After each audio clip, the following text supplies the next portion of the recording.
Number 1. This occurred when my son was 4 years old. This time, I am 100% sure that my kid prevented something horrible from happening to me. It turned into an episode of Law and Order with a terrifying ending. By way of background, I live in Milwaukee, which has the honor of being the most racially segregated city in the country. It's a cool city overall, but we have a really shitty inner city with a ton of poverty and violence and gang activity. At the time this happened, I was living in a sort of in-between area. Not the ghetto, but not a super nice area either. I was a 22-year-old single mum. I lived in a ground floor apartment on one of the main streets. I parked in the back alley behind the building. My front door faced the street and I had a side door too, with a walk running between my building and the one next door. Anyway, I got home in the middle of the afternoon on a Saturday with my kid. As we drove down the alley to get to my parking spot, I saw a guy in a hoodie sort of lurking around by my parking spot. It was weird because it was warm outside and he had his hood up, but there was a bunch of gangster wannabe kids in the neighborhood, so whatever. It was definitely an odd place to just be standing though. As I got closer to the building and started pulling into my parking spot, he turned around and started walking towards the street, past my side door. He definitely left because I arrived. I figured he was smoking a blunt or something. I didn't think anything of it, and I got my son and some bags out of the car. I went the same way that the guy had just taken, to my side door. I didn't see him at all. My son and I went inside, and I was in the process of putting stuff down when my doorbell rang. I wasn't expecting anyone, and I immediately thought it was this guy. Being young and naive, I answered the front door. It was the same guy, still with his hood up, and he immediately smiled at me, but not in a super friendly way, more of a leer. He looked about 16 years old, cornrows with a fake gold grill that was studded with little fake diamonds. I regretted opening the door, but here I was, so I went with it. "Hi." He kept staring at me and said nothing. At this point I saw another kid in a hoodie pacing behind him in the sidewalk and looked at us. I was quickly realizing that this was not a good situation. My son, who I had momentarily forgotten about, came up behind me. He did the shy kid sort of thing where he stood behind me and poked his head out from behind my butt to look at this guy. The hooded dude looked at him for a couple of seconds and then back at me. "Yo, is Daniel around?" I don't know who that is. Maybe try the next door." I gestured to my neighbor's door to my left. "You sure?" "Yeah, sorry." And he left, walking in the opposite direction of my neighbor's door. The hooded guy number 2 followed him. I thought it was really weird that they didn't even try to check the next door for Danielle. I thought the whole thing was really weird. My boyfriend got to my apartment a few moments later, and I was glad to see him. He had a really old Jeep that he always parked out front on the main street. When he went out to get something from his car, shortly after he arrived, it was gone. Car theft was a pretty common thing in the neighborhood, but stealing from the main street in broad daylight was pretty ballsy. So we called the cops, filed a report, and the whole nine. I told the cops about the hooded dudes, since it seemed like it could be important. I was able to give a good description of the guy who came to my door asking for Daniel. I had no idea if it was relevant, but the fact that the Jeep was stolen shortly after these guys were around seemed pretty relevant. That's where the story ended, till 2 days later. I got a call from a different cop with the downtown Main precinct. He told me that they had found the Jeep, and other than the ignition, it wasn't damaged. Yes. He asked if I could come downtown to a lineup, see if I could identify the people who had knocked on my door right before the Jeep got taken. That was weird. A lineup for a stolen car? But I agreed. He asked if I could come down in a couple of days. Also, weird that they wouldn't want me to do it right away, but I was mostly focused on the fact that doing a lineup was pretty fucking cool. So I go to the downtown precinct a couple of days later. The way this went seemed sort of unorthodox, but it was what it was. 2 detectives took me into a dark room where a woman in her 50s was sitting with a young woman in a wheelchair. The young woman's lower leg was in a giant cast, and with this entire metal contraption surrounding it, with maybe a dozen metal rods going into the cast itself. At this point I had no idea what the fuck was happening. The detectives instructed us that we weren't to say anything during the lineup, except if he wanted the guys to turn around again or whatever, and that we couldn't talk to each other at all. Okay, we ended up having to wait in the room for almost an hour in the dark, awkwardly not speaking. They explained it was taking more time than anticipated to get 12 guys from the jail over to the precinct. Finally, we got started. They did 2 lineups and gave us forms to mark 1, 2, 3, 4, 5 or 6. There was a large window in front of us and they explained that the guys couldn't see us. They turned the lights on in the room behind that window and brought each guy in individually. I couldn't identify anyone in the first lineup. I sort of felt bad actually, but I couldn't. The second lineup started and I didn't recognize guys 1, 2 or 3. Number 4 came out though, and I immediately recognized the dude who had knocked on my door. He didn't have his stupid grill anymore, but it was definitely the guy. After the second lineup was done, they brought the other 2 women into the hallway and told them to stay put. After a few minutes, they came back to get me. The detectives asked if I recognized anyone, and I told them that I was sure about number 4 in the second lineup, but couldn't identify anyone in the first lineup. I had gathered by this point that the hooded guy number 2 had likely been in the first lineup, but I hadn't gotten a good look at him when he was pacing on the sidewalk.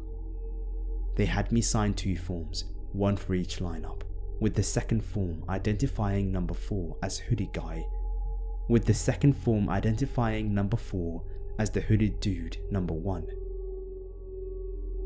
When I gave the forms back, the detective told me that they could tell me what was actually going on now that the lineup was done. Good, because I was confused as fuck by this point.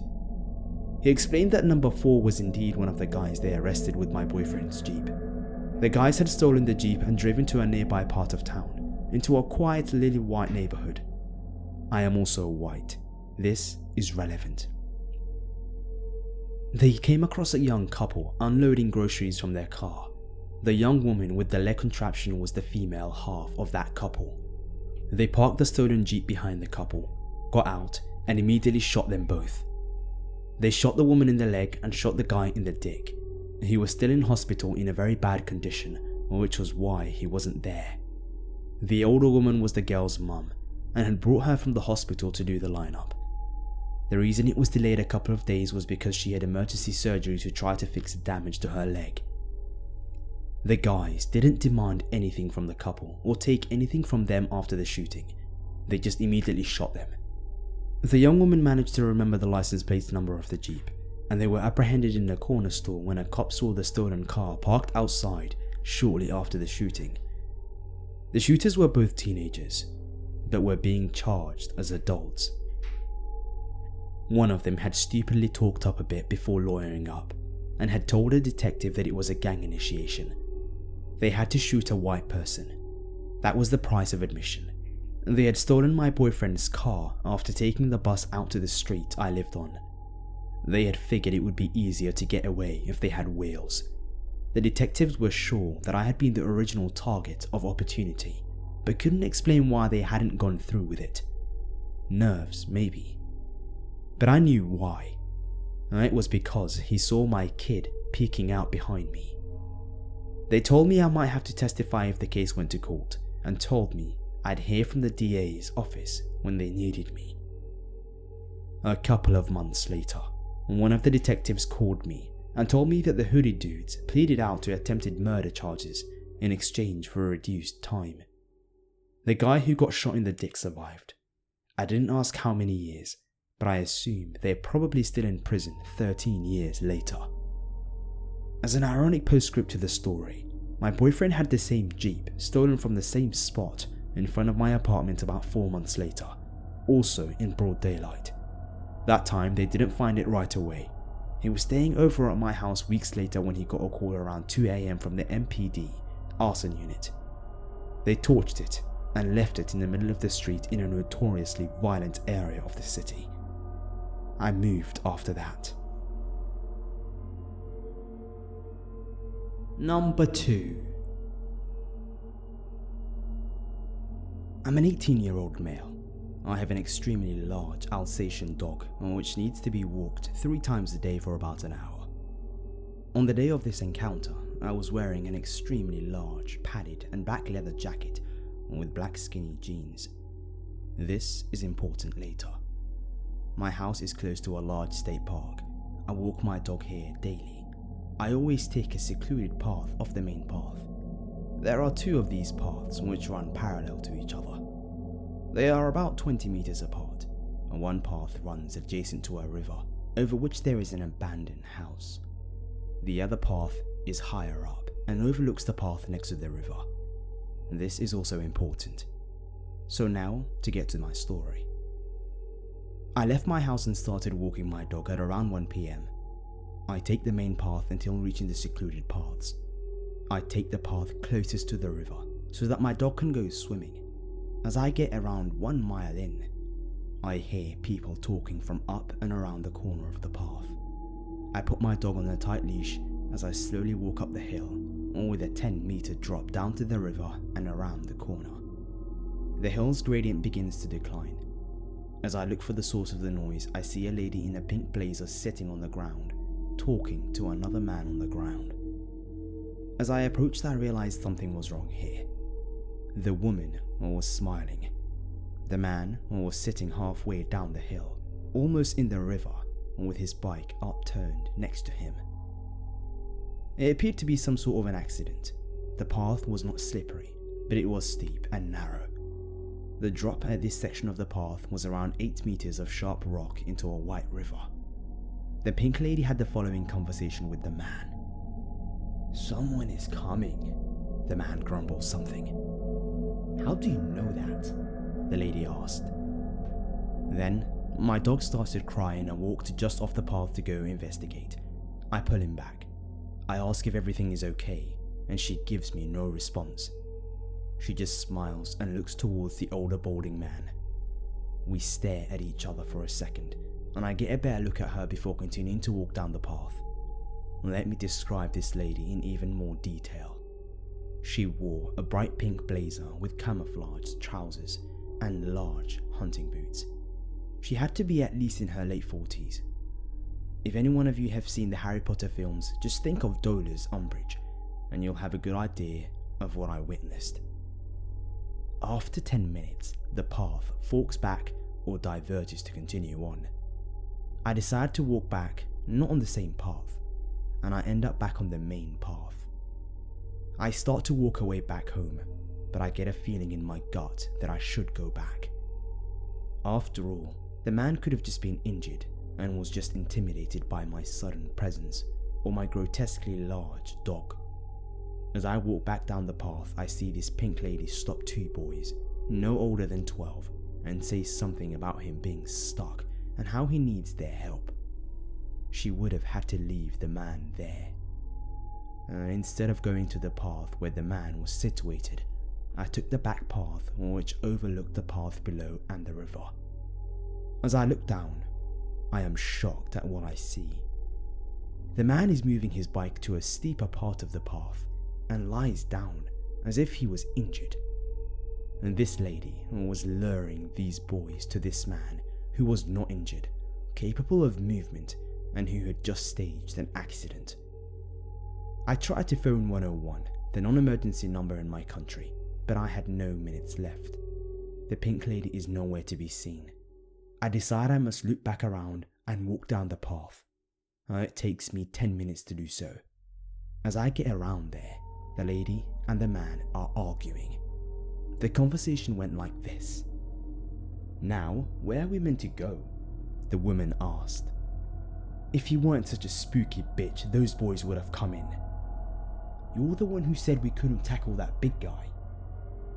At this point, they still haven't spotted me, and I go into panic mode. I make my presence clear and approach them quickly. I must get past them as quickly as I can. I pull my dog closer to me, and as I am passing them on the narrow path, less than a meter in length, the man gives me the dirtiest look, while the lady gives me the toothiest yellow smile that I've ever seen. I am not ashamed to admit it. I was scared. I ran as quickly as I possibly could out of the woods. When I do get out, I reach a member of the local government while walking past the parking lot and tell them what I had witnessed and the conversation that I overheard. Fortunately, the boys the lady was talking to had already reported suspicious activity. He tells me the children had told him that the lady was claiming her husband had fallen off the path and needed help. The boys didn't fall for it. He had called the police as soon as the boys had told him. I soon left and will not be returning to that part of the woods for a long time. So creepy pink lady and her husband, if you ever see this, I hope you get caught for whatever sick thing you were plotting.